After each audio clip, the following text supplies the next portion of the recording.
was so fun. Thank you all so much for leading us in worship this morning, choir. I'm Emily Hamilton. I'm one of the pastors here at CPC. It's so good to be with you this morning. When I was growing up, every year at Thanksgiving and Christmas, somebody in the family would be assigned to go and purchase this massive bin of mini croissants from Sam's Club. And it was my favorite part of the meal. It was usually, they're buttery, they're little, you can definitely have more than one. I'd put more butter on it usually. It was great. Fast forward to my 30s, and I have the chance to go to France. And while there, I get to try my first real Parisian croissant. And I'm not exaggerating, y'all. It was like a midlife crisis for my taste buds. What have I been eating and enjoying my whole life? It was rich but light at the same time. It melts in your mouth, but it's crispy. I was just blown away by how these ordinary ingredients like flour and butter were transformed into something extraordinary through the craft of the baker and the heat of an oven. And I thought this whole time, I thought I knew what a croissant was supposed to taste like. But all along, I've been satisfied with a counterfeit. And I'd really enjoyed something that was kind of imitating the real deal. Now, okay, I'm gonna go to my mom's house sometime later this year, and I'm gonna have a crescent roll, and I'm gonna love it and enjoy it. But in that moment when I went to France, it was like, I've now tasted something better. Over the last couple of weeks here at CPC, we have been talking about the power of regular, repeatable habits that help us make space in our lives for God's extraordinary work. Habits that help us taste and see God's goodness. Habits that help us depend on Jesus and live from our belovedness. Habits that kind of wake us up from the kind of dulled down counterfeit version of life that we often settle for, like trusting in ourselves and avoiding risk and clinging to control and earning our worth. The gospel promises that there is actually something so much better than that. And by the power of the Holy Spirit, there are habits and practices we can take on that make space for us to experience that something better.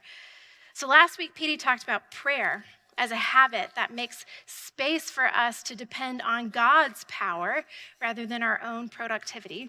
And this week, I'm going to talk about hospitality, the practice of welcoming others and sharing our lives with them.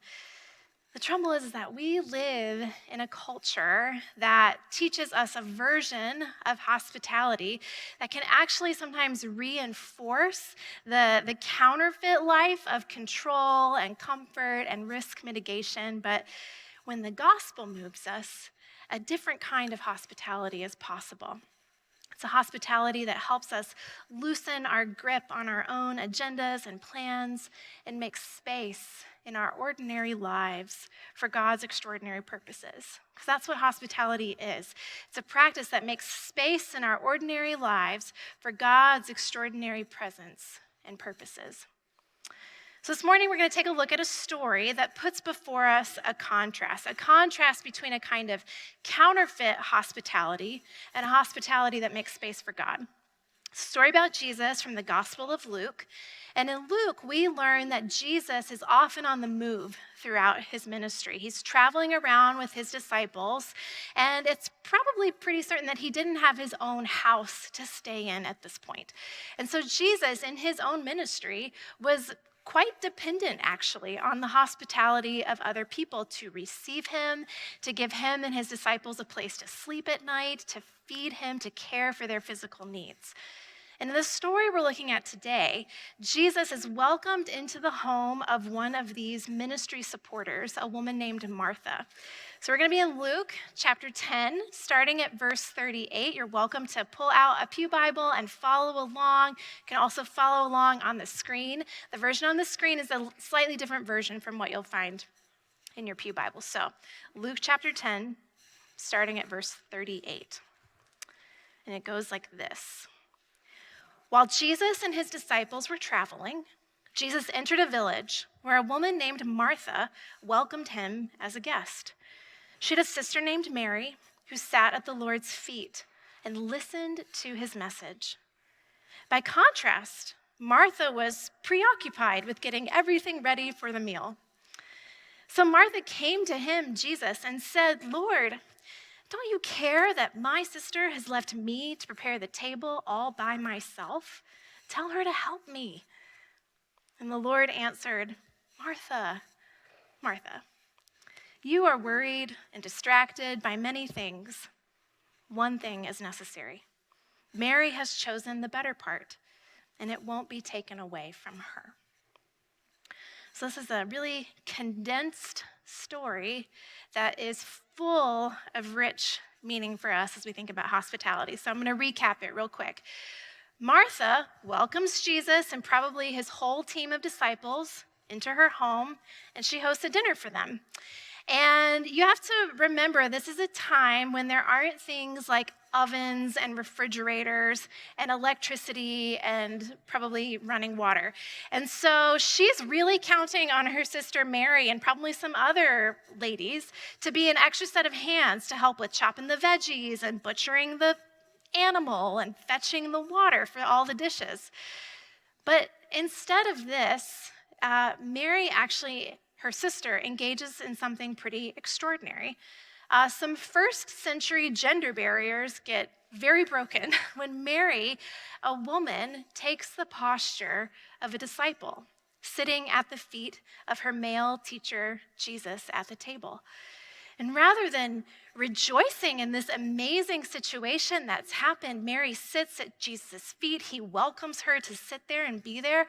Martha gets really frustrated because there's a lot to do. And she goes and she complains to Jesus about it. And as she does that, it turns out that Jesus' preferred posture of a disciple is also his preferred posture of hospitality. And so the story then intentionally is contrasting for us Martha's version of hospitality with Mary's version of hospitality. First off, we can see that Martha's hospitality, while pretty understandable and probably relatable to a lot of us, is ultimately pretty self-focused. She goes to Jesus and she's just totally missed the miracle that's happened between her sister, Mary, and their house guest. And instead, it kind of is all about her. She uses the word me 3 times. My sister has left me to take care of this all by myself. Get her to help me. Martha is way more interested in getting Jesus' assistance with her very important plans rather than join the important plans that Jesus has going on at the table. By contrast, Mary is very other-focused. She is sitting at Jesus' feet, engaging the message that he has come to share. She is attending to her guest. It's very easy for us to engage in a kind of hospitality that is self-motivated like this, hoping to get something out of it. Like, we'll welcome people and have them over, but deep down, we're kind of hoping that it works out for us. Even professionally, sometimes we use hospitality as a way to build networks so we can make an ask. We want to bolster our reputation or our popularity. Business deals are made every day, wining and dining people. And in Mary and Martha's day, this kind of hospitality was actually a dominant mode of hospitality. It was viewed as a good thing. You invited people into your home and you fed them so that you could ask them for a favor later on. You did it to build your influence, create a kind of debt that you could make good on later. It was, in some ways, a very strings attached kind of hospitality. And here Jesus makes it clear that's not the kind of welcome he wants. He wants a kind of other-focused hospitality that's willing to lay down, at least for a little bit, our own agendas and make space for his. Of course, this kind of self-focused, get something out of it hospitality leads Martha down a path of worry and distraction, while Mary's other focused hospitality takes the posture of listening and attending. In my own very imperfect practice of hospitality, I find that when my goal is to impress people or entertain them, and I love making the fancy dinner. I love making the fancy dessert. I really do. But when my goal is to impress people, my welcome of them is often characterized by worry and distraction rather than actually having a good conversation. And then rather than bring people in close, my need to impress them ends up creating a wedge of distance. Rosaria Butterfield is a woman who lives in Durham, North Carolina. She wrote a book called The Gospel Comes with a House Key, which I think is an awesome title. And she and her husband have this pretty radical practice of hospitality where any night of the week, they have an open door invitation to their neighbors who can come and join them for dinner anytime. Now, I'm not saying you have to do that, but I'm saying those are the kind of people we need to be learning from. And she says this: entertainment is about impressing people and keeping them at arm's length. Hospitality is about opening up your heart and your home just as you are. When entertainment is the goal, worry and distancing happen. But when welcome is the goal, listening and drawing close can happen. And thirdly, Jesus makes it very clear here that while Martha's version of hospitality offers a kind of fleeting satisfaction, Mary has chosen the lasting portion. He says she has chosen the better part, and it will not be taken away from her. Perhaps Martha could have perfectly executed every dish. She would have gained a good reputation in town that she's a great hostess. You definitely want to say yes to a dinner party invite from her. Maybe that would have built her reputation up and she could have called in a few favors eventually, but soon the shine would wear off and she'd be back where she started on that achievement treadmill, back at it with a worried, distracted, impression-driven, strings-attached hospitality. Thankfully, with so much grace, Jesus, he calls Martha by her name twice. Martha, Martha. And he shows her the deep attention and hospitable listening that she herself struggles to give. And he invites her to see that she's embraced a kind of counterfeit version of hospitality, while her sister is enjoying the sweetness of the real thing. An open, welcome posture that's attentive, listening to Jesus and his words, and actually able to enjoy his presence more fully. Mary's going to get something from that lasts. Now, there's something really important not to miss here about the way that not only Mary and Martha show up in the story, but about the way Jesus himself shows up in the story. So on the one hand, Jesus shows up as the guest. He shows up as the one in need of welcome, the one that Mary and Martha are supposed to receive into their home and show hospitality to. And on the other hand, Jesus, kind of surprisingly, shows up as the one offering hospitality too. He welcomes Mary to sit at his feet. He welcomes Martha when she's struggling so much to welcome him. And that two-sided dynamic, Jesus as both the guest who we receive and the host who welcomes us, those two things together become absolutely foundational for how the early church sought to engage in hospitality with the world around them. Here's what I mean by that. We are called to extend a kind of no strings attached hospitality to others because we ourselves have been received by Jesus when we had nothing to offer, when we were Empty-handed strangers, Jesus received us with open arms, calling us by name, inviting us to exchange our counterfeits for his truth, to trade the bread of life, to trade the bread that does not satisfy with the bread of life.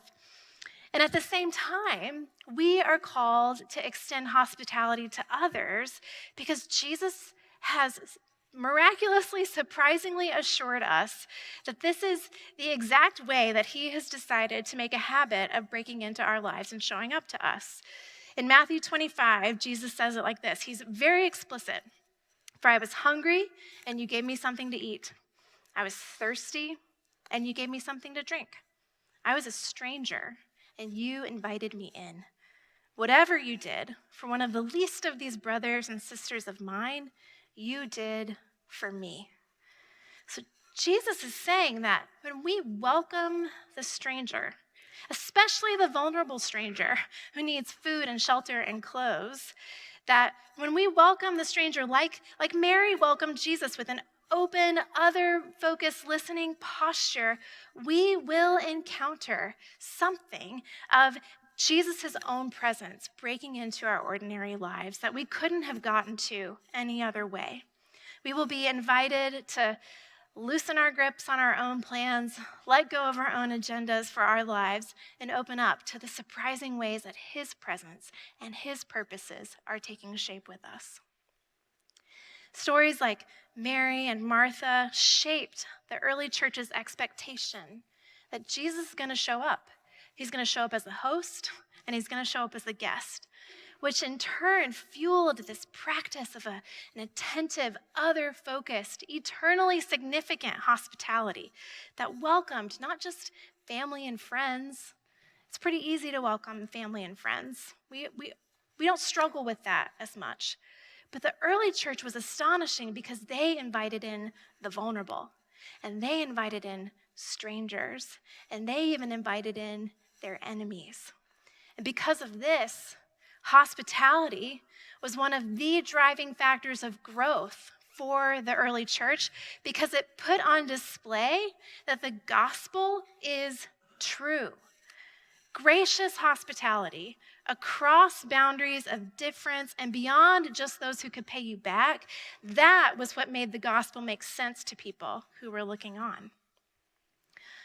I don't think it's too strong to say that this kind of hospitality is probably one of the most important practices for us to recover and re-engage with as God's people today. Demographers, people who look at population trends, have been tracking for a couple of years that the world is becoming more religious. Actually, people are engaging religion more across the world, and it's becoming more religiously diverse.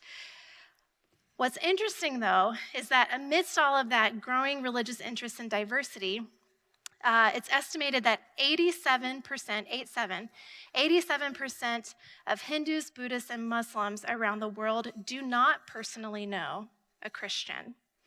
It's a pretty high number. There's a lot of people in our world who don't even know another Christian, another Jesus follower. And so scholars at the Center for the Study of Global Christianity have written that Christians have inadequate personal contact with members of other religions. And so because of this, solidarity, including friendship, love, and hospitality, is the way forward in addressing these trends. And I share that statistic with us, not because I think we need to freak out and try to gain some kind of cultural influence or power. That's not what I'm saying.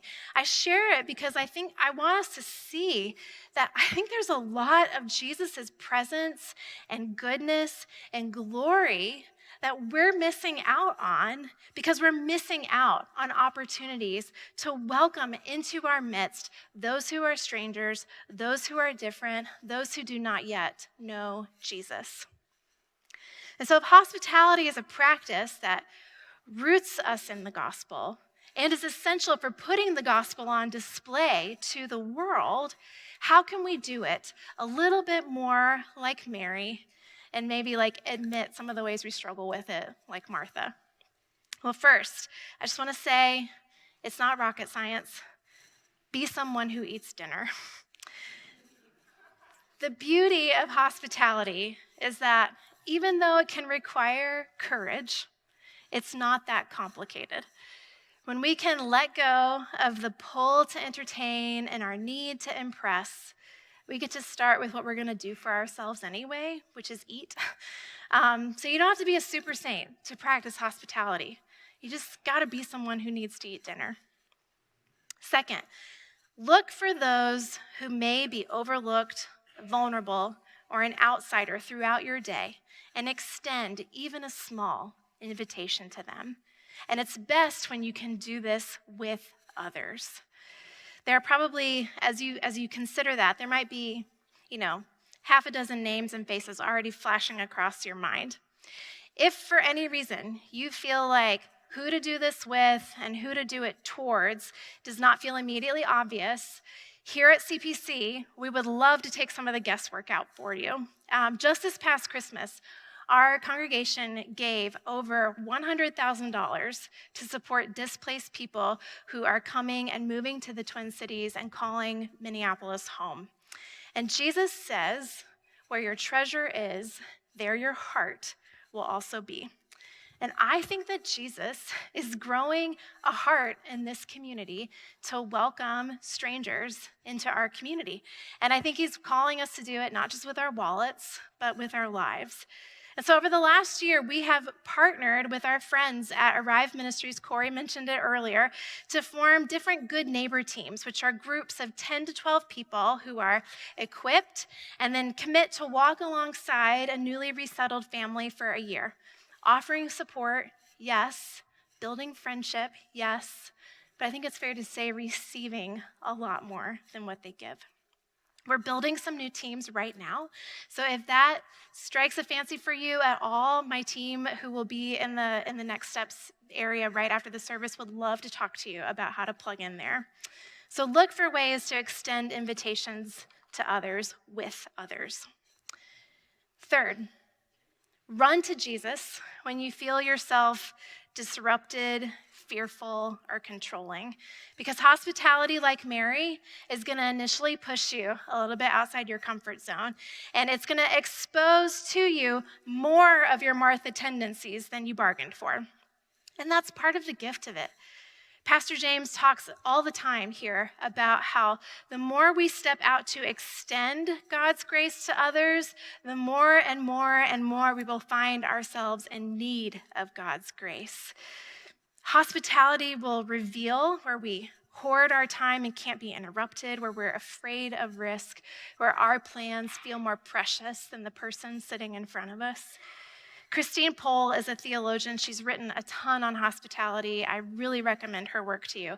She says this: a robust practice of hospitality in which we welcome people into our lives regularly and share ourselves rather than just our resources, it exposes our frailties, our incomplete sanctification, our unhelpful quirks and forms of self-indulgence. It undoes our attempts to project a certain kind of image, especially if there's a big disconnect between the kind of image we're trying to project and the reality of our lives.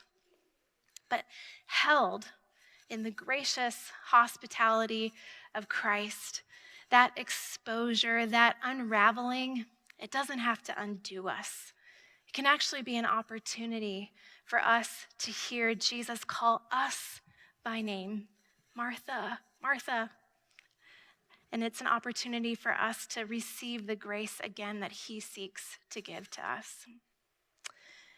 And finally, my encouragement would be look for Jesus to reveal himself to you through the ones you want to welcome.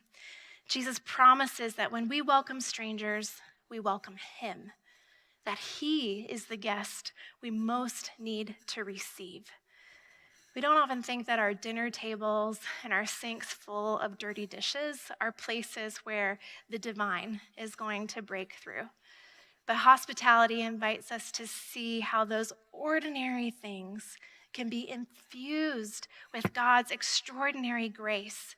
Because the place where we might most need to see Jesus may come to us in the form of a guest at our dinner table. So there's something of the goodness and grace of Jesus for us that we will taste and see more fully when we open our lives to others in hospitality, making space for his presence and his purposes in our lives, and asking him to use that to shape us over and over and over again.